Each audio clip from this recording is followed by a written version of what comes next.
Hi there, you all know a little bit about the movies. You know that there is a scriptwriter, there is a director, there is a choreographer, there is a lyricist, and it shouldn't surprise you that a live sports broadcast is very similar. There are so many people involved and they all need to come together. But there is a very big difference. Live sports is exactly that. It's live. We never know what's going to happen on the day of a match. Is it going to be a goalless draw or a one-wicket win or a hockey match that actually goes to penalty corners? But someone still has to put together a broadcast plan, exactly what a viewer will see on the screen and when. This plan boils down to an order of things, which is why it's known as a run order or a rundown. And the person whose job it is to create that run order is known as the producer. A good producer should also always do his or her homework before a broadcast so that he or she is well aware of the significance of a match, impending landmarks, key players, and so on. Research is absolutely crucial. Okay, so much for all the homework. What does the producer do during the actual broadcast? If the run order is all ready and everybody has been briefed, then do you think the producer can have a little snooze during the broadcast? Well, not quite.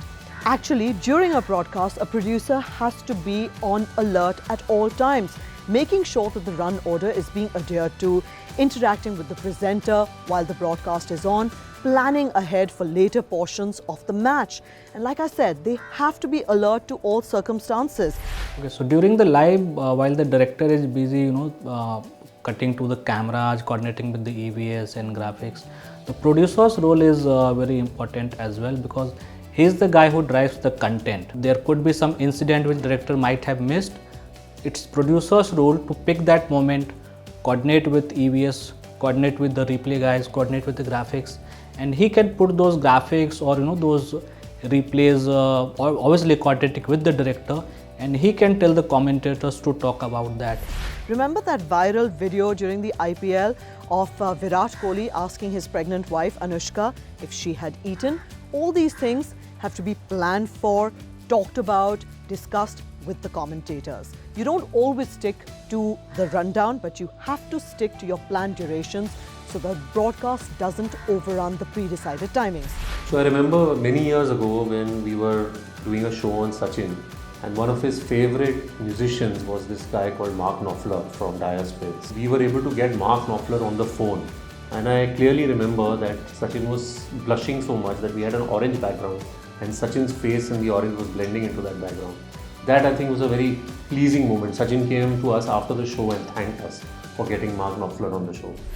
And finally, the producer has to work in tandem with the broadcast director, letting him or her know what's next on the program, suggesting shots of interest, and so on. What's the director's role? Well, you can find that out in our next video. As always, as the test question to follow up this video, who decides the sequence of events that a viewer gets to see? And your exercise for the day is prepare your own run order or rundown for a sports event of your choice.